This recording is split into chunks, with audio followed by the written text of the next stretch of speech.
Welcome to Nadia's Kitchen Creations. This week I'm making peanut butter cookies. You'll need 1 1/4 cups of all-purpose flour, half a teaspoon of salt, half a teaspoon of baking soda, 1/8 teaspoon of cinnamon.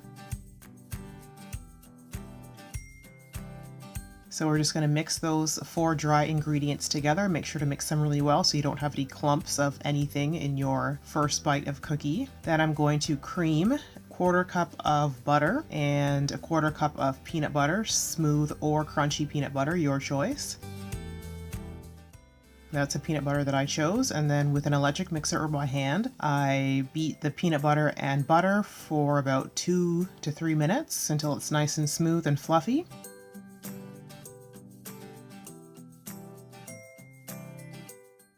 Then I went ahead and added the half a cup of lightly packed dark brown sugar. You can use light or golden brown sugar, and beat that for another minute or so, scraping down those edges.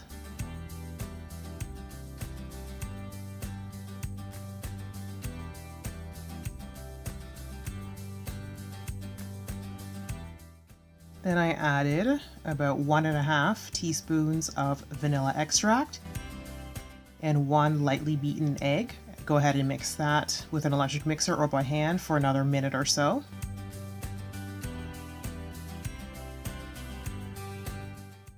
And once again, scrape down those edges.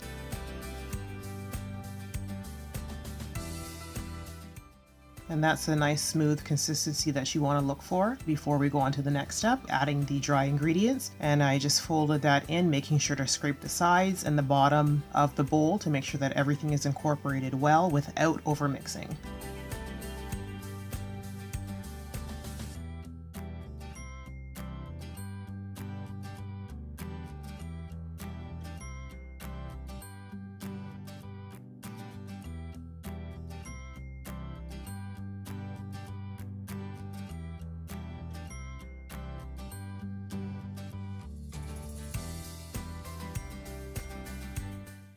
And that's pretty much it for this mixture. You can leave that in the fridge for about an hour just to firm up the dough slightly before we go ahead and start baking them. You can also at this point freeze the dough, or after an hour go ahead and bake that in a preheated oven of 350 degrees for about 9 to 11 minutes.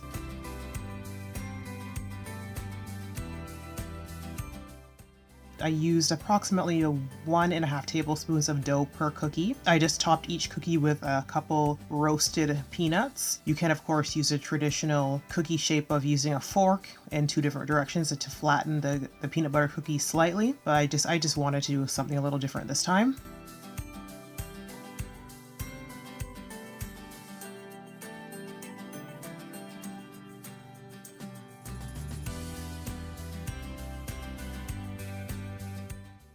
And I do try and make sure that I pull them out of the oven when they're slightly underdone, because they will continue to bake for another minute or so on the tray. And after that minute or so, just pull them off and let them cool completely on a wire rack. And that is it. Thank you so much for watching Nadia's Kitchen Creations. Before you go, please don't forget to subscribe. Click that like button so I know that you're enjoying these videos. And of course, leave any comments or questions in the comments section. And I will see you in the next one. Thanks so much for watching.